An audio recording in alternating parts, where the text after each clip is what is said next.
New fundraising numbers reveal that the Trump campaign and the Republican National Committee pulled ahead of President Biden on fundraising in the past quarter, fueled by a surge of contributions to Trump after his verdict in the hush money case, including a record-breaking $50 million contribution from a mega donor, Timothy Mellon.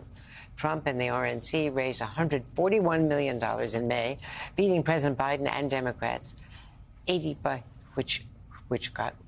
Democrats had $85 million.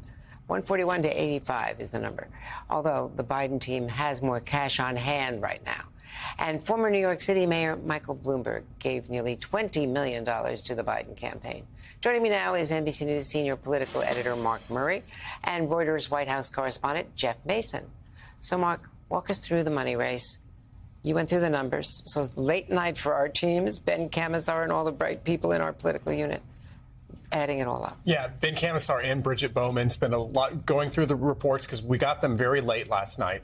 And what they ended up showing is that, yes, Donald Trump and the Republican National Committee have caught up to Democrats. And we ended up seeing a situation where when you are the incumbent sitting president like President Biden is right now, you have two big advantages, the money advantage, and then you end up having the advantage when it comes to time. And what we're seeing right now when it comes to money, that Joe Biden and Donald Trump, that it is almost becoming even, that right now that Trump just in the earlier month raised $9 million. Now that went up to $75 million, fueled primarily through a lot of those donations they got at the end of May, right after that conviction. So it's even Steven money race right now. We'll see what happens in the next 5 months. And talk to me about the impact of the money and the disparity, because right now it's a huge amount. Timothy Mellon, my God, $50 million. That's a record. Lots of money. I mean, one thing that this shift shows is that is a little bit of a dynamic and momentum shift. Having money has been advantage Biden up until the last month or two. So that's definitely a shift. In terms of where all that money is going to go, one thing Trump has to spend his money on are legal fees. And that may be one of the reasons why Biden has a little bit more money in terms of cash on hand. Both of them are looking to build up their ground game or their get out the vote efforts. And Trump is looking to outside groups to help bolster that. The Biden campaign has been very proud of the fact that they've got 1,000 people hired and staff and offices all over the country already. But they need money to do that, and they needed to make it happen. And that's why looking at these totals, even at this point in the race, is still really critical. And, Mark, we're showing some debate pictures from last time around, so that segs us into the debate. They had the draw. Does anyone know why the Biden team wanted to be staged right?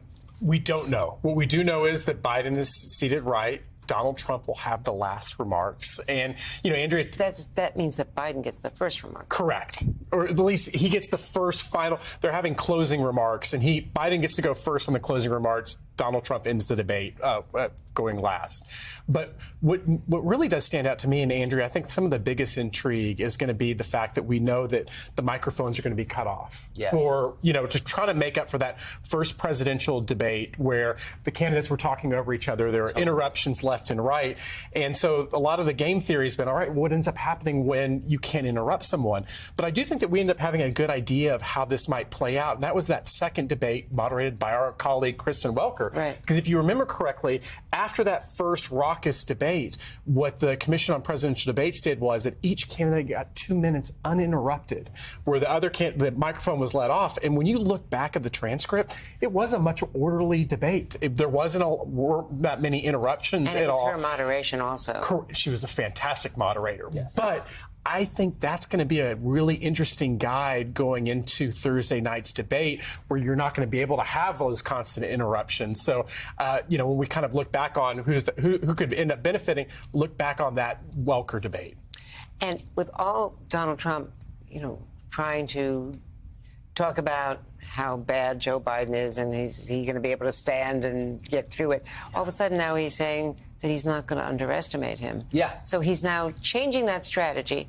And do we really believe that Donald Trump is not preparing for this debate? Well, it's hard to believe that he's not preparing at all, but I do think that strategy shift is interesting. I mean, it's something that ended up hurting Republicans a little bit ahead of Joe Biden's State of the Union address, that they had told their voters and supporters that Biden can't get a single sentence out of his mouth, and then he came out swinging at that address and looked quite vibrant in how he interacted with the people in Congress. So, I think what former President Trump is doing now is trying to maybe recalibrate expectations a little bit so that he doesn't set himself up to look like false promises.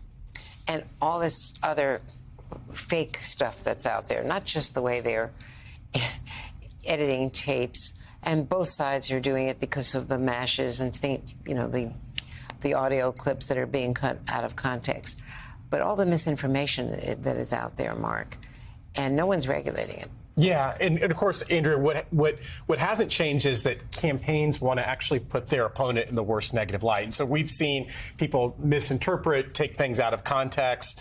But what has changed is the technologies and actually how things go viral and how people end up getting information.